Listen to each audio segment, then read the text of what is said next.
Hi, I'm Dr. Jan Wilson from the University of Tulsa, and my talk is titled Undoing Academic Ableism Through Universal Design for Learning. There will be four key themes in the talk. First, how university spaces construct disability. Two, the neoliberal framework of campus disability services. Three, rethinking the meaning of accommodations. And four, universal design for learning. Spaces are never neutral. They are meaning making and organizing, shaping the experience of the various bodies who enter and dwell in them. These spaces are designed to be fields of action for certain bodies only, and thus will come to be readily occupied by these bodies. If only certain kinds of bodies fill a space, we come to assume that their presence there is natural or neutral, even entitled. These bodies become the template for this space, the default, the standard by which all other bodies are measured. So when a body enters a space not meant for it, its presence there is unnatural, hypervisible, or even invasive. As Jay Dolmage notes, disability is produced, sometimes most powerfully, by our uses of space. Spaces organize and shape how disability is understood and how it is experienced. Those to whom the most space is provided, and therefore those who occupy the most space, are believed to be those who have the most right to be there. Those at the margins, relegated to their own separate and inferior spaces, learn that they are less worthy, unwanted, an afterthought, told that they should be grateful for being included at all. University spaces, physical, ideological, and economic, construct disability. The central and most celebrated space at the University of Tulsa, my institution, is McFarland Library, a TU landmark that sits at the apex of the university's central U and faces west toward downtown Tulsa. A gift of Robert and Ida McFarland, the library was built in 1929, the first permanent building on campus. At the dedication of the library on June 1st, 1930, guest speaker J.L. Rader, University of Oklahoma librarian, proclaimed, quote, "The library is the only unbiased force left in the world. The library is the only place where one, in quest of knowledge, may go and pursue his studies without outside influences being brought to shape his opinion." End of quote. Like all spaces, McFarland Library is hardly unbiased and immune to outside influences. For spaces and institutions cannot be disconnected from the bodies that build them, the bodies within them, and the bodies they selectively exclude. The library is a space that was built by and for the most privileged members of the community, with no thought for those who did not share those privileges. Its facade is marked by steep steps, a metaphor created by Dolmage, describing how the university has been constructed as a place for the very able. This projection unites many other discourses of normativity, including masculinity, whiteness, and heteronormativity. In connected ways, these discourses exclude, push down, or mark some bodies, while insisting on the natural, unmarked place of the privileged at the top of the steps. Access to the university is a movement upwards. Only the truly fit can survive this climb, as Dolmage puts it. Those who cannot climb the steep steps must proceed to the back of the building, where a single narrow winding ramp allows for the admittance of some, but not all, to the library's front-facing patio. You can't really tell from this picture how narrow this ramp is, and how difficult it is for those in motorized wheelchairs, for example, to turn the corner. The building has only one accessible entrance to the library itself. It's at the back of the building, tucked away and unadorned. There are no guideposts anywhere on the outside of any part of the building indicating its location. The library's accessible entrance is a fitting metaphor for how disability is most often framed at the university. In a typical college classroom, the only time disability is addressed is in the final section or the addendum to the syllabus, where students are referred to disability services should they need assistance. The message to students is that disability is a supplementary concern, not really a part of the course, due to its position at the back door of the syllabus, appearing even there to comply with university policy. Also consider the amount of space funding for disability services takes up in most universities' annual operating budgets. Most of these budgets are woefully inadequate to provide the staff and services needed by students with disabilities, who comprise nearly 20% of the undergraduate population. Growing numbers of students with disabilities pose a huge challenge to institutions of higher learning, whose federal funding programs are inadequate because the demand for funds far exceeds the availability. And with cuts in education spending at the federal and state levels, particularly funding for disability services, the situation has become even more dire today. The result is that most universities are fulfilling only their most minimal legal obligations to provide reasonable accommodations to students with disabilities. Accommodations, by the way, that are vital for their successful and equitable participation in academic life and learning. At TU, the annual budget for student disability services is $51,492 after allocations for staff salaries and benefits. With 500 students annually receiving disability services, the 3 staff members take on a caseload of approximately 167 students each. At larger universities, the ratio of staff to students accessing disability services is even more imbalanced.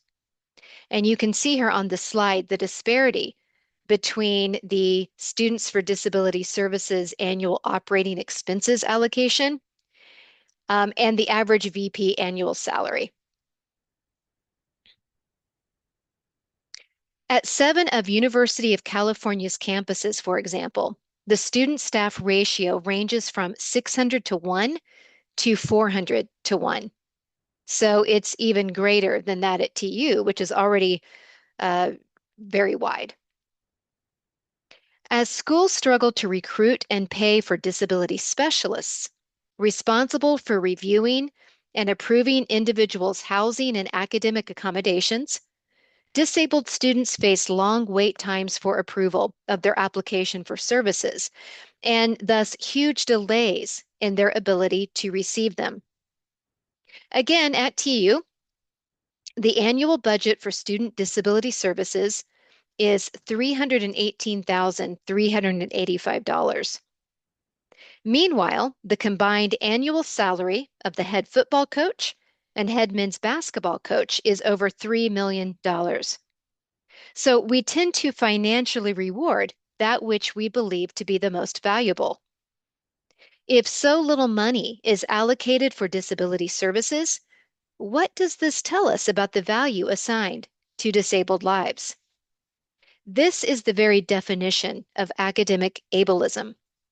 By its allocation of space, the university creates meanings about disability, how it is understood and perceived and experienced.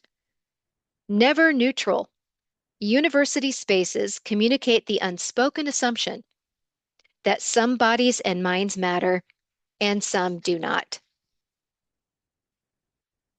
Spaces then are both the product and producer of ableism. They create the conditions by which disability is excluded, And this exclusion is then used to justify the absence of people with disabilities. In The Second Sex, Simone de Beauvoir observed that men confine women to housekeeping and mothering, and then conclude from this that women are not entitled to an equal place in the public sphere because they are housekeepers and mothers. By the same token, spaces that are built for abled bodies and minds keep people with disabilities absent from them. And then this absence is used to justify why the spaces should not be altered. If exclusion is not structural but individual, then access to exclusionary spaces must require a personal instead of a political solution. The result of this thinking is a neoliberal framework guiding the policies and practices of university disability services. To access these services, federal law requires a student to self-identify as disabled and to provide sometimes extensive medical documentation to university administrators. Due to financial constraints, lack of health insurance, biases from healthcare professionals, and many other reasons, students are unable to obtain documentation of a medically diagnosed disability and are therefore unable to access needed services in many cases. Institutions may require that a student has had an evaluation establishing their disability within 3 to 5 years of enrolling, but reevaluations aren't required when a student reaches high school. So many students have evaluations that are older than 5 years old. And those evaluations come at a high cost. They're usually done by a psychologist or psychiatrist and aren't typically covered by insurance.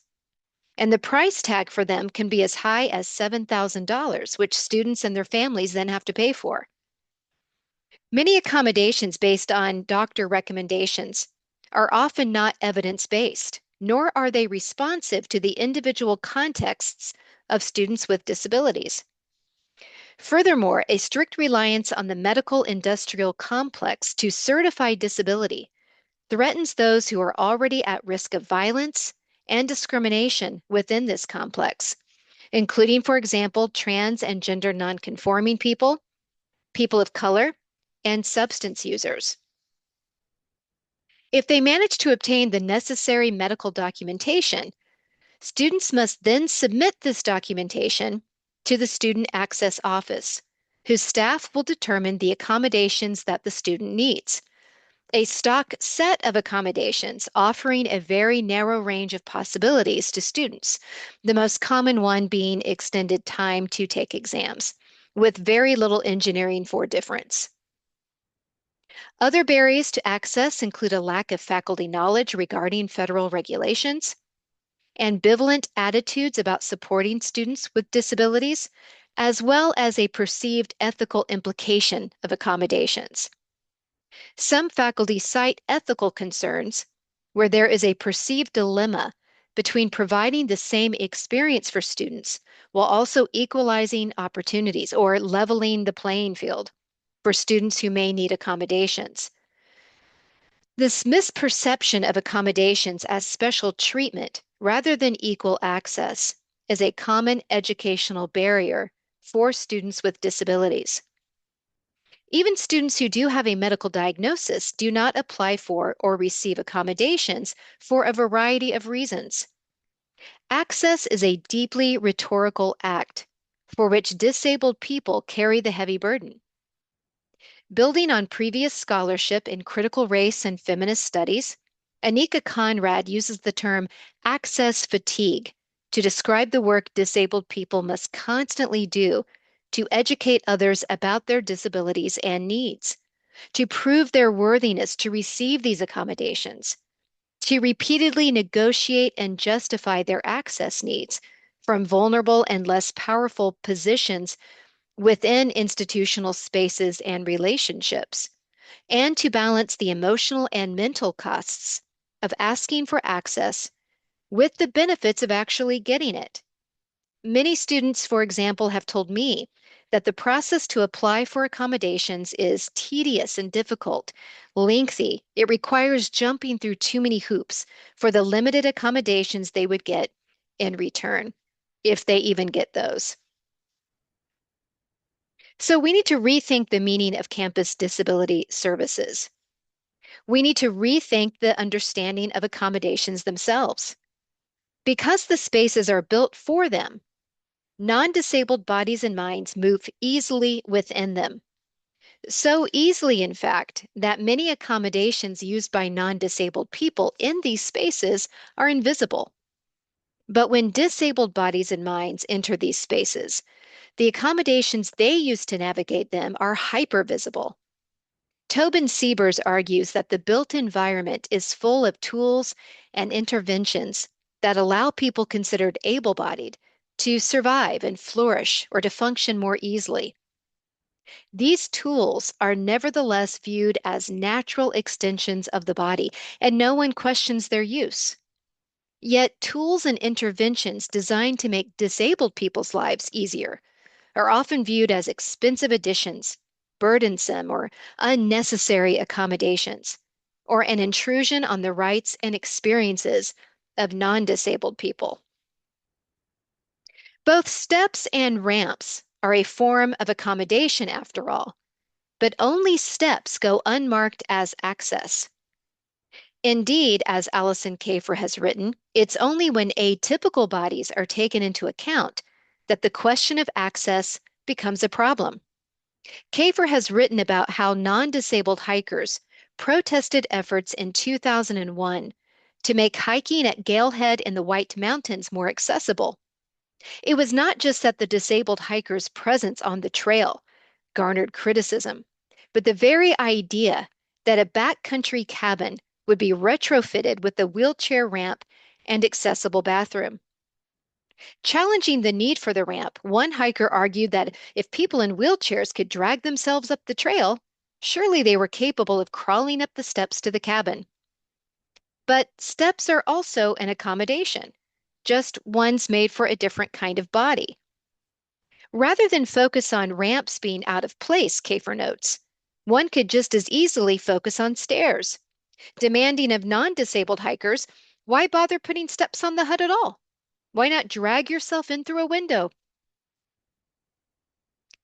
What if instead we thought of accommodations not as something that we add on to existing structures, but as guiding principles for how we design all of our teaching approaches and classroom spaces and university environments? What if we shifted our efforts away from trying to fit disabled students into inherently ableist learning environments and worked toward reconstructing the environments themselves as inclusive and intersectional spaces where all diverse learners and their contributions to knowledge creation are accommodated and valued?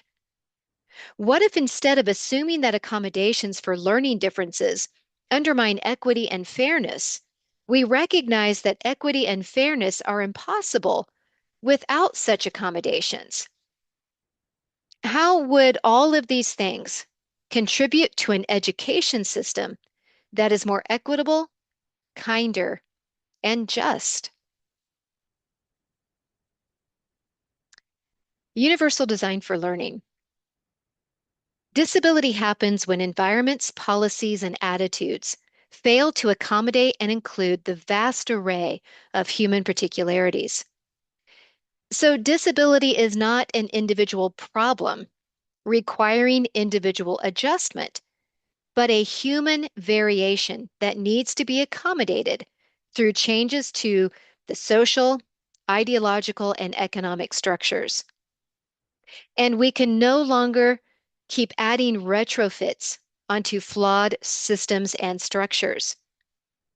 For institutions of higher learning, this means moving away from a model of bare regulatory compliance with ADA guidelines and creating campus cultures that do not simply provide basic accommodations for disabled students, staff, and faculty, but strive to create campus spaces and approaches to teaching, learning, and working in ways that are as accessible as possible to the widest number of individuals.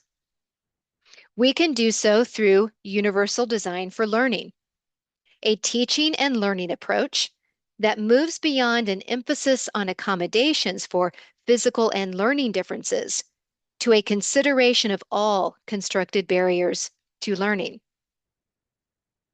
Universal Design for Learning, or UDL, acknowledges the unfairness of using one teaching approach, one form of assessment, or one type of curriculum that tends to privilege one type of learner. It recognizes that each student is a unique learner with different background, starting points, different ways of receiving knowledge, methods for processing information, and means of communicating what they know. Unlike traditional pedagogical approaches that expect diverse students to adapt to typically inflexible curricula, UDL adapts the curricula to accommodate diversity, not by reacting to it, but by designing access into the curriculum from the start. Unlike traditional approaches that see accommodations as useful and appropriate only for students with disabilities, UDL recognizes the value and necessity of accommodations for enhancing access for all students. UDL consists of three core principles. First, multiple methods of representation, which means accessible, diverse, and culturally responsive teaching methods and materials. There are many examples of this, but for purposes of time, you could provide course readings and materials in digital formats, allowing for adjustability of display, integrated highlighting, electronic note-taking, audio narration, embedded prompts, linked glossaries, and background information. Digital formats allow students to use adaptive technologies such as text readers and closed captioning. Making available recordings and transcripts of class lectures and class sessions allows students to navigate course content at their own speed and on their own terms.